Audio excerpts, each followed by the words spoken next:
Omnibus spending bill, the stimulus package, what does it all mean? We have the answers tonight on News 22.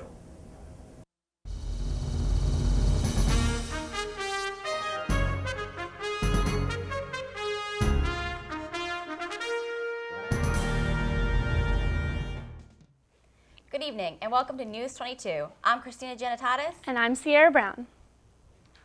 The Democratic majority in the General Assembly has recently announced a proposal that suggests the closing of a CSU school for the upcoming fiscal year. This budget would include the closing of one of the Connecticut State University campuses. It is urged by the party that is the worst case scenario, but would be necessary if plans for revenue enhancements are not developed. Legislators will be looking at the public's response to this budget to help them decide what they might cut. Legislators are asking you, students and citizens, to email, write, and voice how this decision would have a negative impact on the state if one of the CSU's institutions were to close. Tell your parents, friends, professors, students, and alumni to write in to their legislators. Visit congressweb.com for more information. Bernie Madoff, the accused investment swindler, has agreed to plead guilty to 11 counts in the Ponzi scheme. Madoff faces 150 years in prison for money laundering, fraud, and perjury. A hearing is scheduled for Thursday. Former clients have been notified. This week, President Obama encouraged state officials to use the stimulus package wisely. A state official meeting in the Capitol, Obama discussed that $787 billion economic stimulus program should be spent wisely, and it was officials' mission to make sure the money was spent the correct way. Words like economy, stimulus package, and budget deficit flooding the headlines, it can be confusing to the non-political science or economics majors. To sort out all the problems our country's facing, News 22 reporter James Wolfe has some explanations for us. Professor Vasilopoulos of the Political Science Department to answer some questions about the stimulus package and what it all means for students. I like the ones in education because that is a real investment. And I think that especially if students don't have jobs, upon graduation, I think the best thing they can do is get more schooling, stay in graduate school. And with the kind of money they're throwing around, you could practically give everybody in graduate school a full scholarship. That's how much money is really being thrown around. For example, I've been saying this for years, for the $12 billion a month we've been spending in Iraq, we could have funded every student in this country for higher education forever. But we didn't do that. But I think I would spend it on education. I also think you have to extend unemployment benefits, for people who are working. In other words, you have to focus on the middle class, even if that means letting the poor suffer more than they already suffer. Because the middle class is the backbone not only of the economy, but of our political system. And if they get desperate, nobody knows what could happen. So I'd be in favor of those kinds of programs. I'd be less in favor of programs that are trying to deal with poverty, really fix drug addiction and fix all those things, because we don't know how to deal with that stuff, frankly. But in terms of making real investments in infrastructure and in human infrastructure, which is what education is, I'd take this as an opportunity to really rethink the way we fund higher education in this country. Thanks, Professor Vasilopoulos. For more information on the spending bill and the stimulus package, talk to your local congressman. For News 22 in Webb Hall, I'm James Wolfe. Thanks for the information, James. The tough economic times have taken their toll not only on the lower, middle, and upper classes, but the world's richest people are also a lot poorer. This year has been a tough one for the richest people in the world. Last year, there were 1,125 billionaires. This year, there are 793. According to Yahoo, their collective net worth is $2.4 trillion, down $2 trillion from a year ago. The top of the richest people in the world list is Bill Gates. Thanks to Microsoft, his net worth is $40 billion. If you're worried about taking the GREs, here's your chance to practice. Any student interested in learning tips about the GREs will be given an in-depth overview of the exam, including the format, scoring, sample questions, and strategies. Students who are considering applying to grad school will learn useful information about the grad school admissions process. As well, the classes will take place in room 217 of the Student Center on Monday, March 16th at 6 p.m. It is free of charge. A Connecticut college student on her way to Uganda on a humanitarian mission was killed early Saturday morning when a car driven by a drunk driver going the wrong way on Interstate 395 slammed into a van carrying 8 students. Elizabeth Durante, a junior, was killed when she was thrown from the van. Our thoughts go out to the Durante family and friends.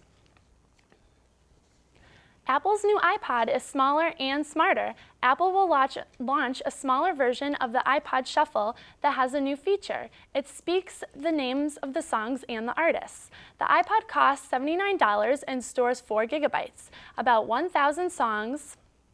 The new version of the iPod is said to be significantly smaller than a AA battery. Looking for a way to kick your nicotine habit? The FDA is now looking into a high-tech alternative way that claims to stop smokers from smoking, called e-cigarette. The e-cigarette looks just like a real cigarette with a filter that has a power indicator light at the end that glows red, to look like a real lit cigarette. There's a computer chip inside that helps create a nicotine vapor. The company that created the e-cigarette claims it's the best way to stop smoking. The FDA are taking a closer look. If you're a campus resident, an important deadline is coming up. Each spring, in order to remain on campus the following semester, residents must submit both the housing intent form and the $250 housing deposit. This year, they are both due on March 18th. Don't forget to submit yours. Career Services hosted a job fair this week for students looking for a future employment opportunities. News 22 correspondent Megan Fox has more. Career Services offers lots of opportunities for students looking to further their futures, whether it be finding that internship, co-op, or future employment. A great way to do this are career fairs. This week, Career Services hosted the 2009 Liberal Arts Career Fair. Career fairs are a great opportunity for students to network themselves and meet with many hiring companies in a short period of time. Nancy DiCrescenzo from Career Services told us more about career fairs. This is Eastern's annual Liberal Arts Career Fair, so there's something for everybody here today. All majors, all levels, whether you want internship, co-op, summer job, or full-time employment. Many companies and employers were in attendance at the career fair. Graham Chamberlain told us how the fair was beneficial to him. I like that everybody's here. It seems like it's not a totally stressful environment. It seems like it's kind of laid back, and it just seems nice that it's just for Eastern. It's not a public one, so it's just everybody we know and just relaxed atmosphere. Career fairs are an excellent opportunity for job seekers. Check out the Career Service website for more information and for more career fairs coming to our area. Outside the Betty Tipton Room, I'm Megan Fox for News 22. Thanks, Megan. For more Career Service events, visit the Career Service website on Eastern's homepage. Times are changing again. Facebook has developed a new design for its users' pages. The new design is better and more readable. The new Facebook will have updates on friends in real time, as compared to the updates that would show up in news feeds every 10 to 15 minutes. The changes are a result of competition with websites such as Twitter. With them in effect, users will be able to keep up with friends and what they're doing at the current time. The changes went into effect on Wednesday, March 11th. Enjoy. News 22 will return after this PSA break.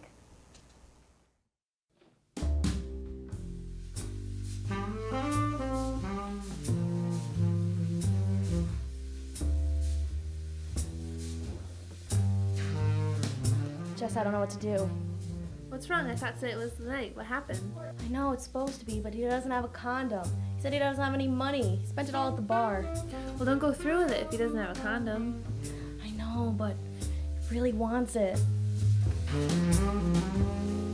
Oh, I know. I heard the other day that Health Services gives away free condoms. Free condoms? Free condoms! Whoa! Did I just hear you guys say free condoms? Free condoms! Health Services not only takes care of you when you're sick, but helps you stay healthy. They provide free information, services, and free condoms. They have male and female condoms and are there for any questions you have. Stop by Health Services for any questions or concerns. Remember, Eastern, stay safe.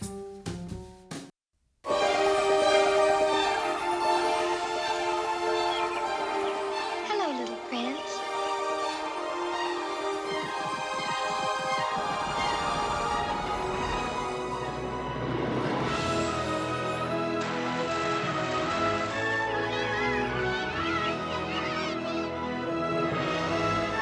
Mother, what we gonna do today? Only you can prevent wildfires.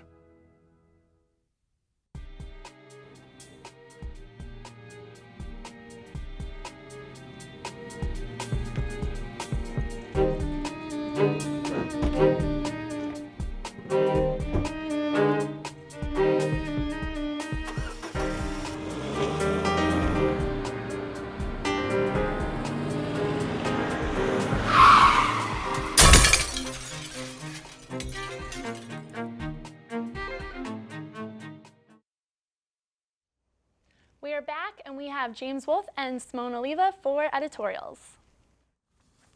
Thanks, girls. My name's James Wolfe, and welcome to News 22 Editorial. Hi, I'm Simone. The use of the internet has primarily been used as a business tool for many corporations. Until recent years, the internet is now a tool reachable to anyone. College students in particular have found innovative ways to be productive using the web. We can network, we can job search, communicate, take classes, and even find a date online. Facebook is one of the largest networking tools used to college students worldwide. It connects not only students, but anyone who can register. Facebook has millions of users and over thousands of students at colleges use Facebook. Facebook can be used for, like I said, networking. It can be used for job applications and all sorts of things like that. I mean, I know you've used it for more than just networking. I love me some Facebook stalking. I mean, Facebook, you can meet people, you can find people, you can search. You meet some girl at a bar that night, search our name the next morning, bam, you got her right there. You can talk to her, you can do whatever. Facebook requires you, once you have a Facebook account, to make a profile about yourself. That includes your name, your address where you grew up, your pictures, who your family is. I mean, there's applications that even tell you, who your sister is. So you can find anything out about someone on Facebook. And what it is, it seems like today in colleges, people use it as that first step in dating. It's like you meet someone, then you Facebook them. Then there's Facebook chat. Then, if you're gonna build up a rapport, you might write on their wall. Then it moves into the number area. And then you get this whole continuum, and you're talking on the phone after that. But first you got to text, and then, but Facebook is the launching point. It's pretty cool. Not only has the internet have been used for networking, but also for job applications. Many students use other places like Craigslist or other places that you can find a job online. And the problem about finding a job online is that you're forced to have a perfect resume. If you don't have a perfect resume, then you're not even going to be looked at. So, your application is that attachment that you're sending in a Word document. If everything's not perfect, they're not even going to look at it. And it's in the old days, you could go to a business, you could say, hey, my name's James Wolfe. You could try to get something going that way. But you know what? You can't do that anymore. It's too tough. You can't call someone. You can't do anything. Yeah. I'm going to go check my Facebook. I got to go check it. We should get on that. Please stay tuned for next week's editorial. I'm Simone Oliva. I'm James Wolfe. We'll see you soon.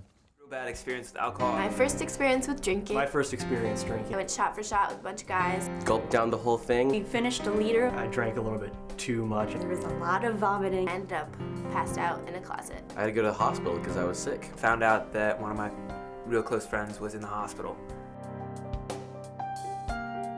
I was 13. 14. 15. 13.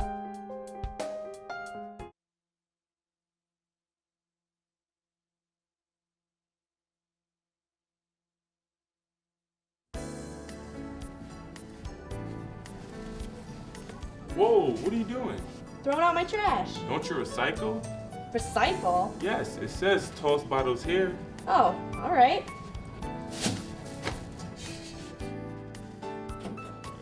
Recycling prevents about 64 million tons of material from ending up in landfills every year. Eastern Connecticut State University makes it easy for students to do their part in recycling materials they use every day. Bins and containers for bottles, cans, and paper are located all over the campus. Recycling is as simple as separating your trash and tossing the recyclables into a 90-gallon bin near the dumpster located outside your resident hall. Reduce, reuse, and recycle Eastern.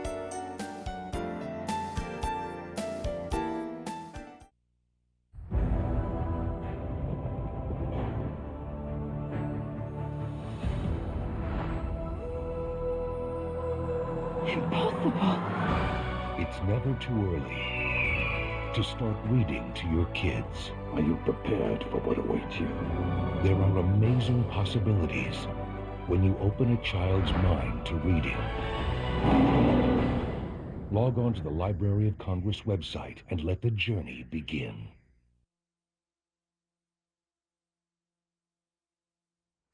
Poet Jeffrey Thompson will read from his work on March 18th at 4 p.m. in room 301 of the Science Building. Some of his poetry collections consist of the Halo Brace, Renovation, and his most recent Birdwatching in Wartime. What a great way for Eastern students to start off their spring break.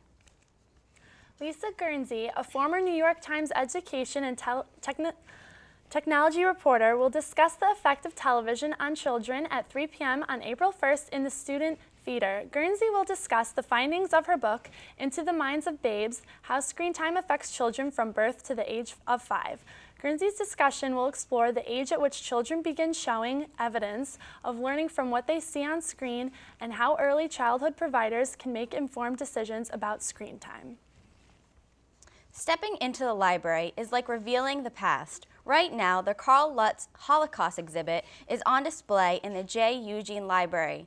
Karl Lutz was a Swiss diplomat living in Budapest during the Second World War. The 5 displays tell Lutz's history and how he managed to save over 60,000 Hungarian Jews. The exhibit will be on display in the library until March 21st. This week, the Student Government Association had SGA Day. SGA provides students a liaison to the higher administration and departments so they can voice their opinions and ask questions. Some of the departments that work with SGA include campus safety, financial aid, advisement dining services, ITS, housing, and more. During SGA Day, members of the organization provided students with further information about SGA while they filled out surveys about their campus concerns and identifying issues. SGA will be having elections for senators and officers for next semester. Stay tuned to hear News 22 talk about further candidates. On Friday, March 13th, the Disney College Program Workshop will be held in Winthrop Hall. Residents will attend a workshop to learn about the benefits of the program. The workshop begins at 9 p.m. This Friday is the 13th, and to celebrate it in a spooky way, FAD, Friday After Dark, will have a murder mystery dinner from 6:30 till 8 p.m. in the BTR at the Student Center. Dinner and show are free. Friday, March 13th is the last day to contribute to the bake sale for Kicking Cancer and No Free Shelter. Participants have been volunteering and selling baked goods all this week. If you want to help others, head to Nutmeg Lobby and purchase some great baked goods. All proceeds from this event go to the St. Jude Childhood Cancer Center and the Willimantic No Free Shelter. The dance team is holding a bake sale on Monday, March 16th at Webb Hall from 10 a.m. through 2 p.m. This event will help infringe some of the costs for their trip to nationals this spring. For those of you looking to make a difference in children's lives, every Monday an after-school program allows volunteers to mentor elementary school students by spending time with them, reading, assisting them with homework, and playing games and activities. For more information on this program, contact the Office of Community Service. A Special Olympics swim meet sponsored by the Community Service Office is taking place on Saturday, March 14th at Windham High School. Over 200 Special Olympic athletes are set to participate in swim competition. Some Windham Street apartment residents are assisting with this event and will help out the participants during the swim meet. Tuesday, March 17th is St. Patrick's Day. St. Patrick's Day celebrates St. Patrick, one of the patron saints of Ireland. Legend credits Patrick with banishing snakes from the island. St. Patrick was one of the earliest Christian missionaries St. Patrick's Day is celebrated worldwide by both Irish and non-Irish descent. So dress in your brightest green, raise a pint of Guinness, shot of Jameson, and a glass of Baileys in toast to celebrate the Irish spirit. What do you know? St. Patrick's Day is coming up. Crandall Hall will be hosting a St. Patty's Day event open to all students. Residents will learn about the original Irish traditions of St. Patrick's Day. There will be a Luck of the Irish scratch-off scavenger hunt and a Blarney Stone decorating contest. Residents can also sign up for a Guitar Hero 3 competition, and prizes will be awarded. Green cupcakes and assorted themed foods will be served, including a Blarney Stone punch. Irish music will also be played, and there will be a chocolate fountain with green chocolate. Be sure to stop by for some fun and games next Monday. Are you feeling blue? This Sunday, the Blue Man Group will be performing their theatrical show in Boston. They are a creative organization dedicated to creating, exciting, generating experiences for all types of audiences. Students who are interested in attending the show buy tickets at the Student Center Information Desk. $35 for students and $40 for guests. American Idol fans find that 13 is in fact an unlucky number. This season, instead of the usual 12 final contestants, there are 13. If people had called the contestant voting ending with 13, they would have been contacted to a phone sex line. Producers of the show had to change the last 2 digits of 13 performer to 36. Comedian Jeff Keith visited Eastern's campus for some laughs. News 22 reporter Carmen Chow has the story. One of the greatest comedians, Jeff Keith, visited Eastern for some humorous times. Apparently not all the girls had boyfriends. They didn't care who got them pregnant. One girl admitted to sleeping with a homeless man she barely knew.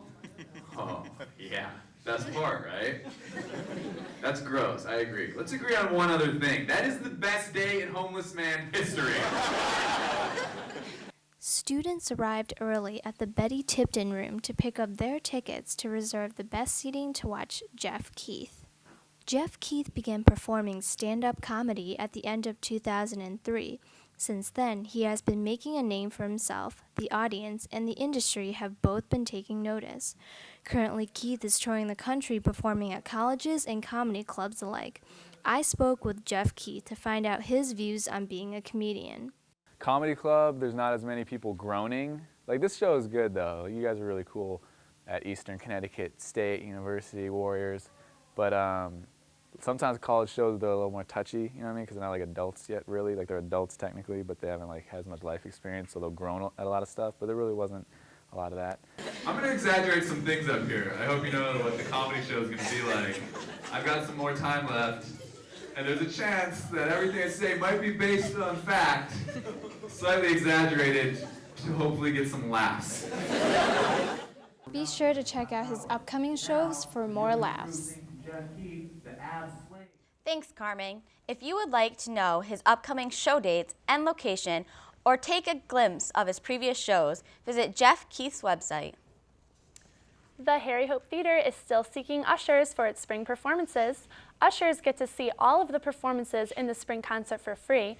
Ushers are required to wear black pants and a white shirt, show up 90 minutes prior to the performance, help set up and clean up for a performance, hand out programs, seat patrons, take tickets at the door, and any other simple duties. If you're interested, sign up on the sheet outside the Harry Hope box office. Whoever said women did not have power? Next Tuesday, a film made by Max Dashu will be shown to students and staff regarding women power. It will provide a panoramic view of female leadership, creativity, wisdom, and courage spanning thousands of years. The film looks at female spheres of power in politics, economics, religion, medicine, arts, and letters, featuring a rich tapestry of famous women, ancient and modern. The film will begin at 3:30 in the Student Center. Come enjoy a theatrical performance of the Vagina Monologues on Friday, March 13th at 7 in the Student Center Theater. This event is sponsored by the Women's Center and will feature a number of Eastern's actresses who will reenact different monologues about issues regarding women, such as dealing with violence and learning to fully accept their bodies. It's time to grab a blanket and popcorn and watch a movie. On Tuesday, March 17th, Bedtime Stories will be shown in the Student Center Theater. The movie is about a man who tells his niece and nephew bedtime stories, which actually becomes true for him. This event is free of charge and free backpacks will be given to the first 20 people. News 22 will return with sports after this short break. Fire safety is an important part of our well-being on campus. By taking precautions and making smart decisions, fires can be avoided. Be aware of overloaded electrical outlets. Don't leave cooking unattended, and make sure paper and other flammable materials are not placed near the stove. Preventing a fire is important, but knowing what to do if one occurs is just as important. The alarm sounds, don't panic, and evacuate immediately. Refer to your residential hall office for the quickest and safest route, and remember, never take an elevator during a fire. For more information, visit us at www.easternct.edu/DEPTS/police.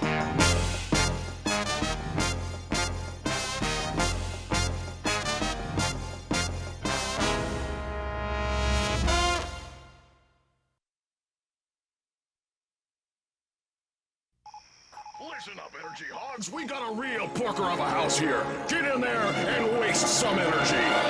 There's no insulation, boss. It's hog heaven. Leaky windows, too. This is gonna be a breeze. Perfect. Go wild and waste some wattage. Time to tan. Oh, there's hot water for just one pair of pants. My kind of place. This thing's so old, it's gonna take me hours to get dry. Keep wasting. They'll never know what hit them till they hit the energy bill. Boss, they're home. You've got the power to get rid of Energy Hog. You can help your parents add insulation, put in Energy Star appliances, and lots of other things to make your home hog-free. Find out how at EnergyHog.org and play fun games, too. Oh, retreat! Retreat! Go to EnergyHog.org and get the Energy Hogs out of your home. Wait for me! We're back, and we have with us TJ Snupkowski with this week's sports update. TJ? Thanks, ladies. To start off this week in sports, we have a baseball update. On Friday the 13th, the men's baseball team will be making up a postponed game against Farmingdale State University. The game was originally planned for March 8th. The makeup will be played at 4 p.m. in Farmingdale, New York. The next two games will also be played in New York, one on Saturday the 14th against Albertus Magnus College at 2:30 p.m., and the next being Sunday the 15th against SUNY Old Westbury, also at 2:30. Make sure to check them out. And in track this week, the first outdoor track and field meet will be the Connecticut College Invite on Saturday, March 21st in New London, Connecticut. Both the men and women's teams will be competing. That's it for this week in sports. I'm TJ Snupkowski, TV22. That's it for our show. I'm Sierra Brown. And I'm Christina Janitatis. Have a safe and happy St. Patrick's Day.